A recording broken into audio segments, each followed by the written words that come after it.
obituary, so he'll be joining us online later on. All glories to Agni Dev Prabhu. I watched some of the videos today of departure, and I was brought to tears thinking, devotees are so amazing. Just like, there's no one who dies like devotees. We're hearing Bhishma Dev, Ananya Dev was such an incredible kirtanero. He was surrounded by Vaishnavas chanting Hare Krishna. And, I saw pictures of Prabhupada and Maha garlands and all the good stuff that we all want. It's just like, we're all praying that we can get to leave our body like that. Etavan Sankhya Yoga Bhyam Swadharma Paranishtayaha Janmalabha Parapumsan Narayana Ante Narayana Smritihi. Everything we do, whether it be Sankhya, Yoga, or Swadharma, everything is just simply so we can remember Narayana at the time of death.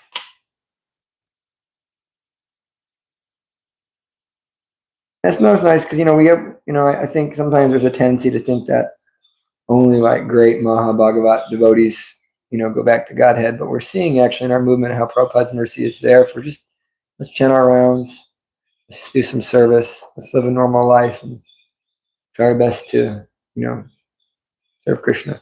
I took off that orange sweater because I'm so hot. Okay, so we're going to be on verse 44 through 49. And when they finish early, next week we'll start Krishna going into Dwarka. You said finish early? We may. Oh, yeah. Oh, sounds like a prasadam mission. There's already a prasadam here. Yeah, we're going to have a pizza party. We got a pizza party for our class, Yeah, no one for a year. We haven't had a pizza party. What are you doing then? The teachers come, they hype it up so everyone comes, games. Well, you all, which I say there's a pizza party, there's a whole class all of a sudden. I'm really into Bhagavatam. Okay. Om Jnana Tamarandasya Gananjana Shalakaya Chakshar Militam Yena Tasmai Sri Guru Namaha. I was born in the darkest ignorance. My spiritual master is opening my eyes to the torch of knowledge. I offer my obeisances unto him. Namo Vishnu Padaya Krishna Prashtaya Bhutale Shrimate Bhaktivedanta Swami Iti Namane Namaste Saraswate Devi Gauravani Prachadin Yurishesha Shandivadi Paschadesha Tadin Namaste Jivananda Yadasa Vanachanine Prabhupada Valabhaya Singhasravana Gyana Danta Gamana Pashtatana Gyana Gurudaya Tijani.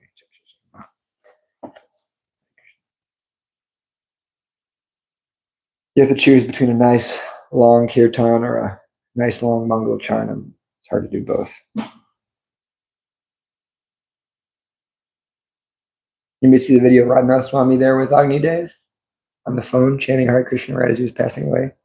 Oh, yeah. So beautiful. Okay, so we're on text 44. So I think you were gone last week, maybe the week before last. 2 weeks gone? I wasn't here the 22nd, but I know what verse we're on. And we're on 44 now for sure. Because we finished 43. So we've heard about Bhishma Dev's epically leaving his body, his beautiful prayers to the Lord, all of these things that are going on. We're hearing about how the whole Bhagavatam came into existence. And now we're going to hear the finishing of that particular section. But first we'll say, Om Namo Bhagavate Vasudevaya. Om Namo Bhagavate Vasudevaya. Om Namo Bhagavate Vasudevaya. Om Namo Bhagavate Vasudevaya. Om Namo Bhagavate Vasudevaya. Om Namo Bhagavate Vasudevaya. Chapter 9, text 44. Sampadyamanam agyanya. Sampadyamanam agyaya. Bhishman brahmani nishkale. Sarve babuvuste tushnim. Vayami shiva dinatyaye. Knowing that Bhishmadev had merged into the unlimited eternity of the Supreme Absolute, all present there became silent like birds at the end of the day. Bhishmadev has now left his body. And notice the speech here, he had merged into the eternity of the Supreme Absolute. Merged. Bhishmadev was in my body? No, we merge in ambition. Surrender. Anybody know the 6 symptoms of surrender? Accepting what's favorable for devotional service, rejecting what's unfavorable, relying on Krishna to maintain or like having a dependence on him for your maintenance. Worshiping him with all like mind, body, or like using that all for Krishna service. Feeling yourself helpless. Accepting what's favorable, rejecting what's unfavorable. Krishna is my only maintainer. Krishna is my only protector. Always remaining meek and humble. And lastly, not having any separate interest outside the interest of the Lord. So what's the Lord's interest?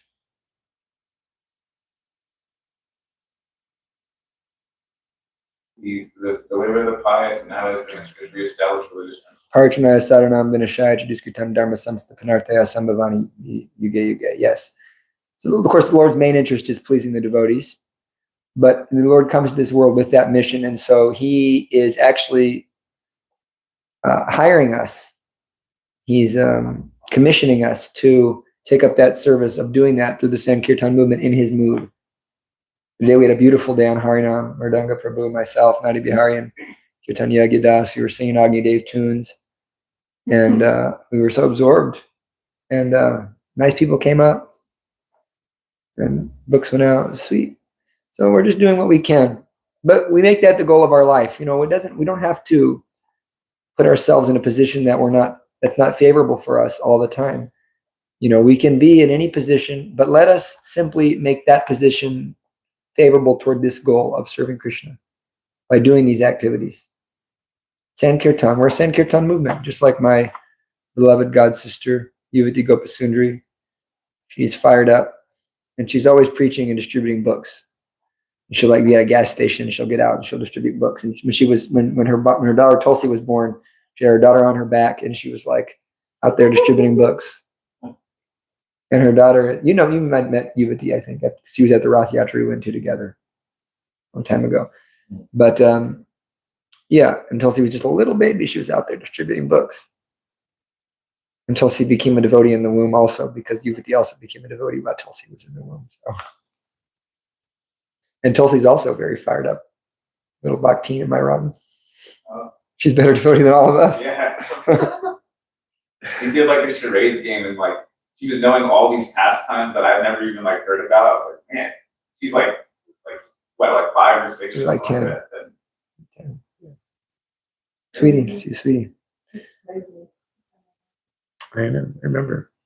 She used to like your mom's pizza. To become merged into the unlimited eternity of the Supreme Absolute means to enter the original home of the living being. Living beings are all component parts and parcels of the absolute personality of Godhead. And therefore, they are eternally related with him as the servitor and the served. The Lord is served by all his parts and parcels, as the complete machine is served by its parts and parcels. Any part of the machine removed from the whole is no longer important. Similarly, any part and parcel of the absolute detached from the service of the Lord is useless.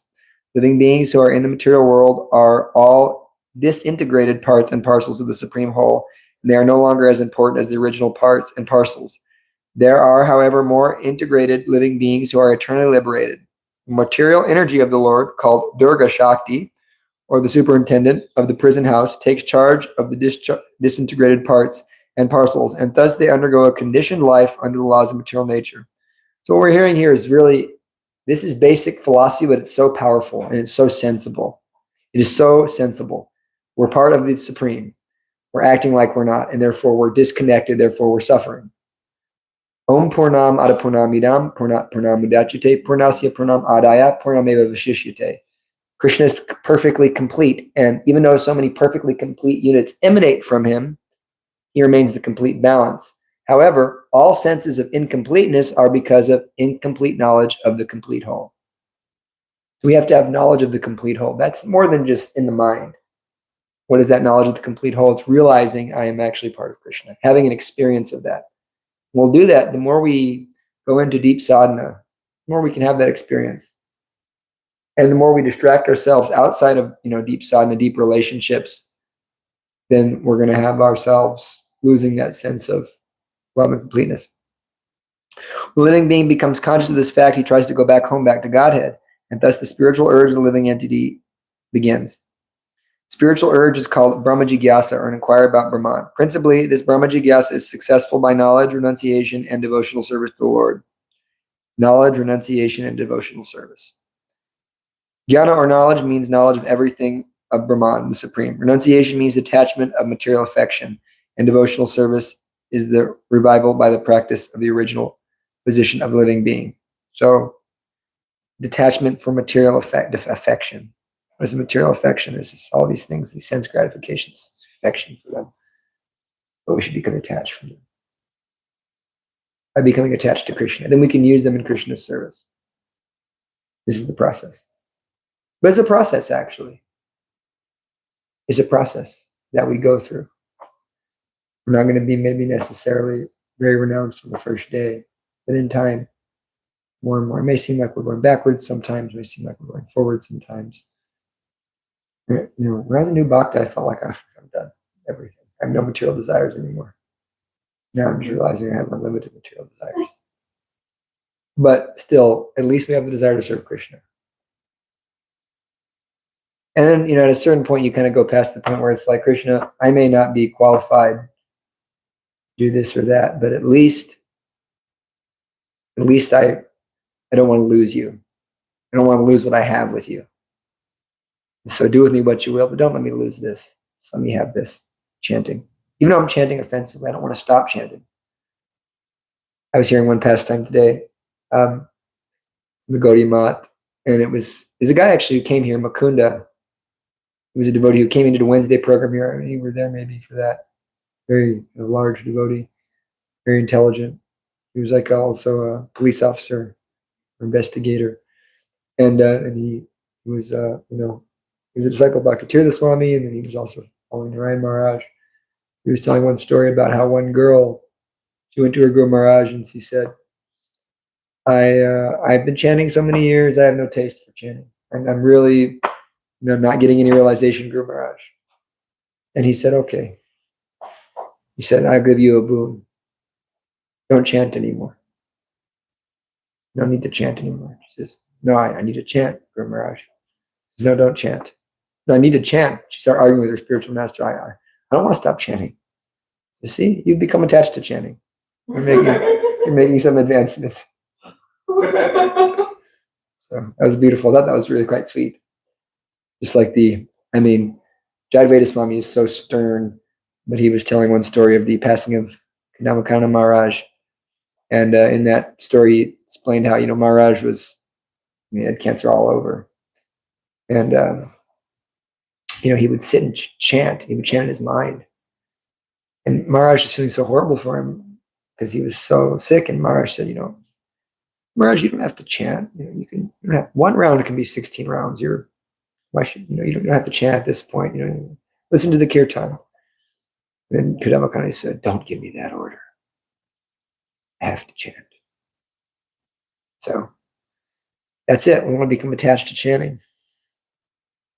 That'll really save us in the end. Huh? Mridanga Prabhu's attached to chanting. He's always chanting. When you see him chopping vegetables, he's always chanting. Doing service, always chanting. It's really transcendental. The successful living beings who are eligible to enter into the realm of the Absolute are called Jnanis, the Yogis, and the Bhaktas.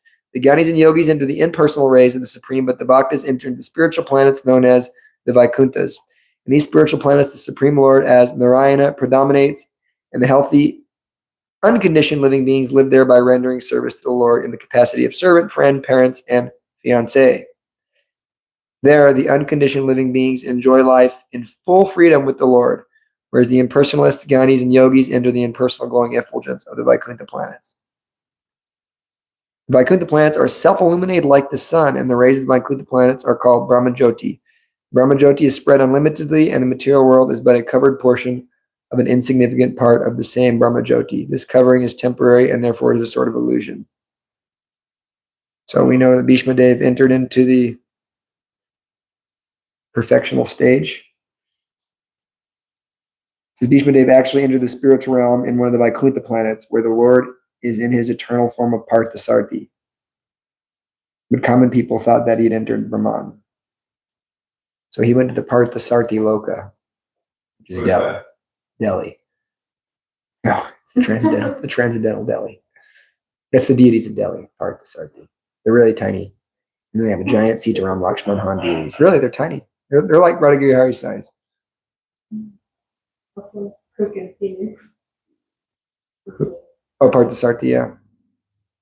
Also, we have a part of the Phoenix also. Think about inviting him to hang out sometimes. Yeah. So apparently there's a planet where Parthasarthi is. So it's more like Vishnu law and reference type situation. Yeah, like Dwarka or, Then he still has that conjugal thing too, right? Well, I mean, he was tasting the bites as if they were conjugal, but it's also. It's not like the dominant class. Yeah. We were talking about that today in class also.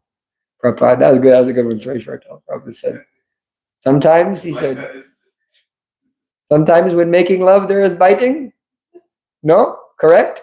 All the devotees laughing.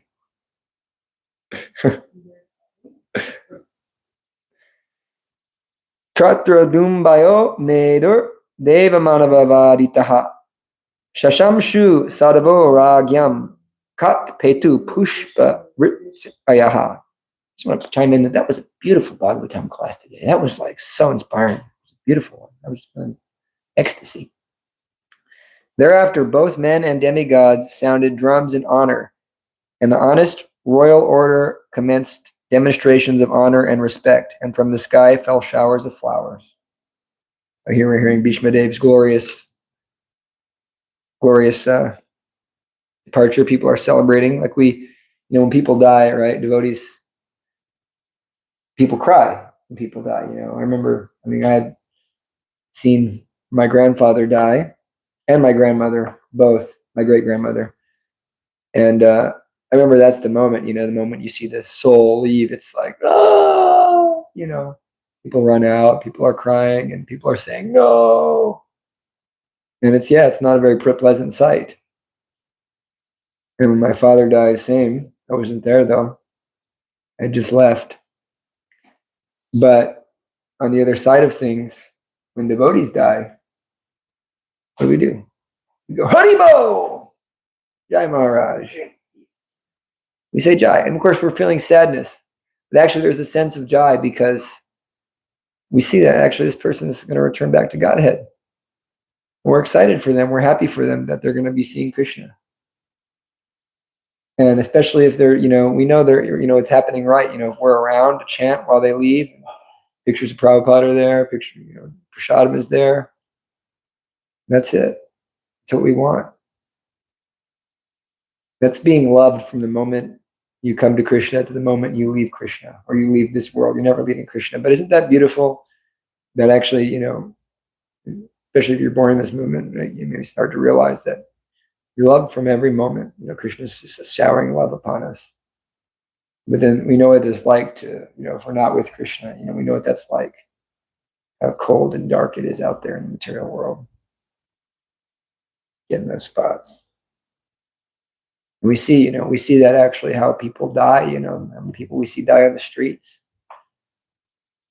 The fentanyl overdose so many times. So devotees have death is a different thing for devotees. Actually, death doesn't exist for devotees.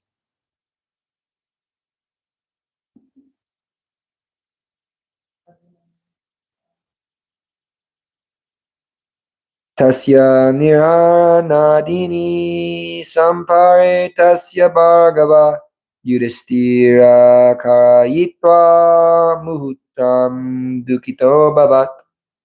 O descendant of Bhrigu, Janaka, after performing funeral rituals for the dead body of Bhishma Dev, Maharaja Yudhishthira was momentarily overtaken with grief. Bhishma Dev was not only a great family head of Maharaj Yudhishthira, but also he was a great philosopher and friend to him, his brothers, and his mother. Since Maharaj Pandu, the father of the 5 brothers, headed by Maharaj Yudhisthira, had died, Bhishmadev was the most affectionate grandfather of the Pandavas and caretaker of the widowed daughter-in-law Kunti Devi. Although Maharaj Dhritarashtra, the elder uncle of Maharaj Yudhisthira, was there to look after him, his affection was more on the side of his 100 sons, headed by Duryodhana. Ultimately, a colossal clique was fabricated to deprive the 5 fatherless brothers, of their rightful claim of the kingdom of Hastinapura. There was great intrigue common in imperial palaces, and the 5 brothers were exiled to the wilderness. Bhishmadev was always sincerely sympathetic and a well-wisher, grandfather, friend, and philosopher to Maharaj Yudhisthira, even up to the last moment of his life. He died very happily by seeing Maharaj Yudhisthira to the throne. Otherwise, he would have long ago quitted his material body. Instead of suffering agony over undue sufferings of the Pandavas, he was simply waiting for the opportune moment because he was sure and certain that the sons of Pandu would come out victorious on the battlefield of Kurukshetra, as his lordship Sri Krishna was their protector. As a devotee of the Lord, he knew that the Lord's devotee cannot be vanquished at any time. Maharaj Yudhisthira was quite aware of all these good wishes of Bhishmadev, and therefore he must have been feeling the great separation. He was sorry for the separation of a great soul, and not for the material body which Bhishmadev relinquished. How do we tell the difference when someone dies? Because usually someone starts talking about themselves. That's like the number one thing. My something, my so-and-so, my father, oh, my father, my this, my that. It's nothing to do with the person. We don't really lament for the person. Actually, it's that I, me, mine consciousness that we're so attached to, So when you give up that, to some degree, we love the person, we're going to miss their association. When you give up that consciousness of, this was my so-and-so, then all of a sudden, we can feel sad that we're not having the association of such a nice person. We miss them, we love them, and we feel gratitude. Like I know a lot of times when devotees I love leave their body, I get overwhelmed with a sense of gratitude. And I begin to cry, even maybe harder than I would if it was just a normal person. I begin to cry because the gratitude and the unworthiness I feel of knowing that. So this is all actual transcendental, sadness, but the sadness of, bodily connection. This is not real, and this is the characterized by it lasts for so long, years and years. People just, oh, so and so. I know people who've lost a parent 20 years ago, and they're still talking about it. How many years now? 2008, so it's been 18 years, and they're still like, it's like you got to keep it going. You got to keep the idea alive. Weird.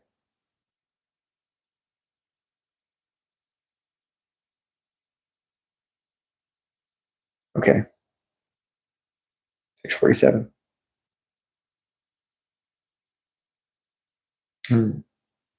Tushtivur munayo Kristaha Krishnam tad guya nama babihi tataste Krishna hridaya swashraman prayayu punaha. All the great sages then glorified Lord Sri Krishna, who was present there by confidential Vedic hymns. Then all of them returned to their respective hermitages, bearing always Lord Krishna within their hearts. So-and-so died, let's glorify Krishna. So-and-so is born, let's glorify Krishna. This is the devotee's way. Glorifying Krishna. The devotees of the Lord are always in the heart of the Lord, and the Lord is always in the heart of the devotees. That is the sweet relation between the Lord and his devotees. With unalloyed love and devotion for the Lord, the devotees always see him within themselves, and the Lord also, although he has nothing to do and nothing to aspire to, is always busy in attending to the welfare of his devotees. Isn't it cool to understand Krishna is attending to our welfare? But he really cares about us, so we don't know what's good for us, and so sometimes he has to gently correct us by arranging things that seem crazy. uh-oh. Sometimes you see it happening, you're like, you have material desire. And then Krishna arranges such a way that, uh-oh, you're going to hurt me, aren't you? You're going to really jack me up. You're going to crush me right now. I can see it coming. So Krishna is doing like this because he cares about us. He wants us to really be happy with him. And we're asking for it. We're asking, Hare Krishna, let me engage in your service. But then when times get tough, wait a minute, I didn't mean now. What St. Augustine prayed, give me chastity, but not now. For the ordinary living beings, the law of nature is there for all actions and reactions, but he is always anxious to put his devotee on the right path. Devotees, therefore, are under the direct care of the Lord, and the Lord also voluntarily puts himself under the care of his devotees only. So all the sages headed by Vyasadeva were devotees of the Lord, and therefore they chanted Vedic hymns after the funeral ceremony, just to please the Lord, who is present there personally. All the Vedic hymns are chanted to please Lord Krishna. This is confirmed in the Bhagavad Gita 15:15. 15:15.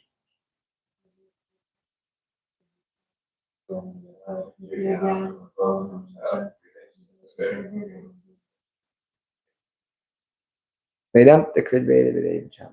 Adeshta Shavira Hameva Vedyo Vedanta Krid Veda Vedacham. Yes, so all the Vedas lead to Krishna. All the Vedas, Upanishads, Vedanta, etc. are seeking him only. And all the hymns are for glorifying him only. The sages therefore perform the exact acts suitable for the purpose, and they happily departed for the respective hermitages. So it's important to realize, we read the Bible, we read all these things to realize Krishna. It's like Mridanga and myself were at the campus yesterday, and I was talking to some Hebrew girls, and they were part of the Zionist organization on campus. And I had said to them, oh yeah, this is not, don't you believe in spirituality? This is spirituality. We don't believe in spirituality. We believe in religion. And it just shocked me and Mridanga were just shocked. We were like, so backwards consciousness. Shocked. Because, yeah, the goal isn't to know God. That's spirituality. But certain religious groups are very much on the bodily platform of life, that my race is the superior chosen race and someone else's race isn't. My religion is the superior religion. That's also the same concept. Not understanding that everything's a child of God. As if God would create certain people that he just loves more. He's like, and then there's no concept of reincarnation. He just is making all these people, he's crafting them, and he's like, this one looks pretty good. Put him in the chosen people. Ew. He was having a bad day when he carved me. He's Kearney, Arizona.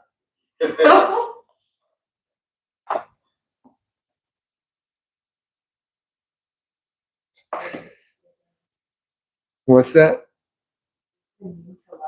No. I'm a joke. Tato Yudhishthiro Gatva Saha Krishno Gajahavyam Pitaram Santavyam Asa Gandharim Cha Tapasvinayim. Thereafter, Maharaj Yudhishthira at once went to his capital, Hastinapur, accompanied by Lord Sri Krishna, and there he consoled his uncle and aunt Gandhari, who was an ascetic. Dhritarashtra and Gandhari, the father and mother of Duryodhana, and his brothers were the elder uncle and aunt of Maharaj Yudhishthira.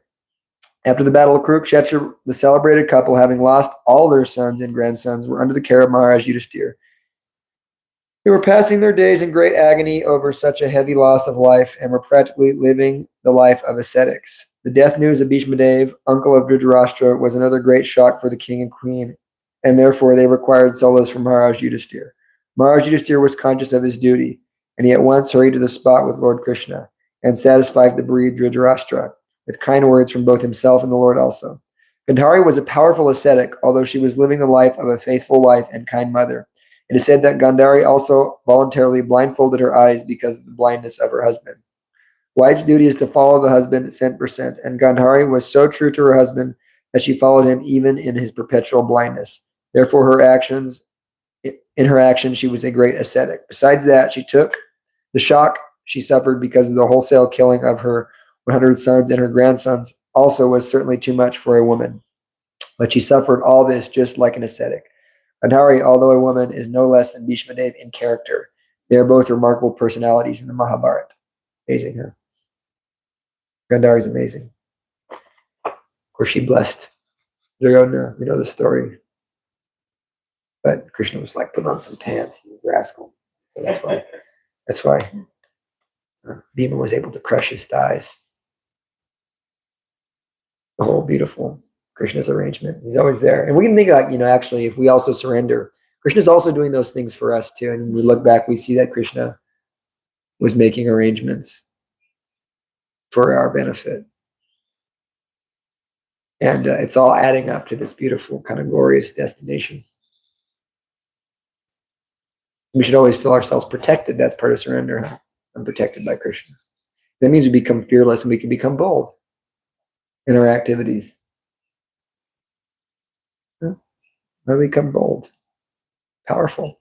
We have faith in God. And that's the real leadership quality, actually. That's the real, genuine leader, husband, guru, demigod. Like you should find a person who is bold and powerful and strong, but at the same time, recognizing that it's all coming from God. Because this fearful, weak, simp consciousness, this is also a bodily consciousness, and this puffed up, the tough guys, it's also kind of bodily consciousness. But there's beauty in such a person who does the right thing despite the odds against him. If one protects Dharma, Dharma protects him. So this is the beauty. What is real Dharma? Real Dharma is to serve Krishna. Bhakti Yoga Adhoksajay. This is the real Dharma. How am I going to serve Krishna? And in this way, we become very peaceful in life. Way to become peaceful. But we also have to do our duty. That's also service to Krishna. What is our duty as a husband, as a wife, as a brahmachari, as a gasta, whatever, Vaishya, Sudra. Okay. This is our last verse for the day. 49. Pitra chanumuto raja vasudevanumodita chakara rajyam dharmena pitri patimaham vibhu. After this, the great religious king Maharaj Yudhisthira executed the royal power in the kingdom strictly according to the codes of royal principles approved by his uncle and confirmed by Lord Sri Krishna. Maharaj Yudhisthira was not a mere tax collector. He was always conscious of his duty as a king, which is no less than that of a father or spiritual master. The king is to see to the welfare of the citizens from all angles of social, political, economic, and spiritual upliftment. The king must know that human life is meant for liberating the encaged soul from the bondage of material conditions. And therefore, his duty is to see the citizens are properly looked after to attain this highest stage of perfection. Maharaj Yudhisthira followed these principles strictly, as will be seen from the next chapter. Not only did he follow the principles, but he also got approval from his old uncle, who was experienced in political affairs. And that was also confirmed by Lord Sri Krishna, the speaker of Bhagavad Gita.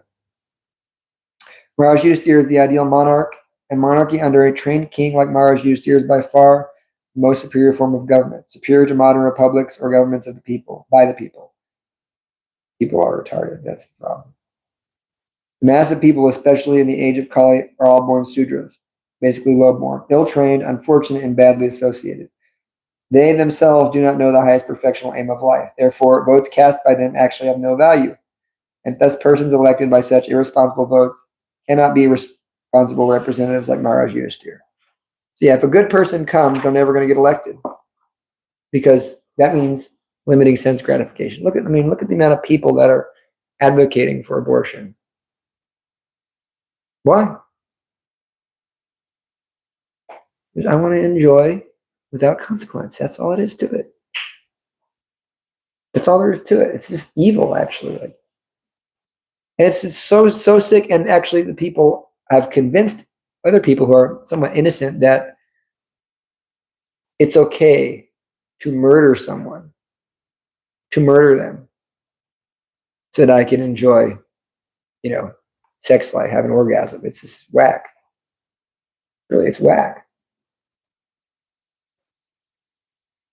I mean, you think the level of narcissism is unbelievable. Krishna gives a whole nice system that, everything is there in such a way that we can't get too out of line if we follow the process nicely. And, still people will go back to Godhead. But this process of just sense gratification, or let me murder millions and billions of animals, actually billions of animals for my own tongue. And then, the people who are, there's a whole sick distortion that the people who are like fighting against a lot of the craziness, like the people who are against abortion, are all pro-meat. They're really pro-meat. It's a huge number, because that's the Christian people are all like pro-meat, we need to eat meat. And they think that, the evil people are trying to get the world to eat less meat. And that's the ultimate. I mean, well, actually abortion's worse, I'd say, but I mean, yeah, it's horrendous. And religious people, not just devotees, but Catholic people really understand this. Christian people understand it to a degree, like sex life is for children, and it's for married people to, express love, and for children. And in that way, children are a natural consequence. That's the natural consequence. And it's like, okay, this is a gift from God for that, stage of life, married stage of life, versus the clerical people are all monks and nuns and priests. So, and they're celebrated. Okay, these are children of God. But the whole contortion is that let me try to enjoy Krishna's energy without service. I don't want to do any service. And so we can think, it may not be such a big deal, or, okay, we don't got to have abortion. There's, people can take birth control. There's these things. But actually, still, the consciousness of enjoying without consequence pervades everything, and then therefore everything becomes contorted. Life becomes totally contorted. So we're not condemning enjoyment. There's a natural enjoyment in all stages of life for a devotee. And depending on your karma, you're going to have certain levels of enjoyment. But enjoyment has to be used in the service of Krishna. It's like, I can renounce good prasadam.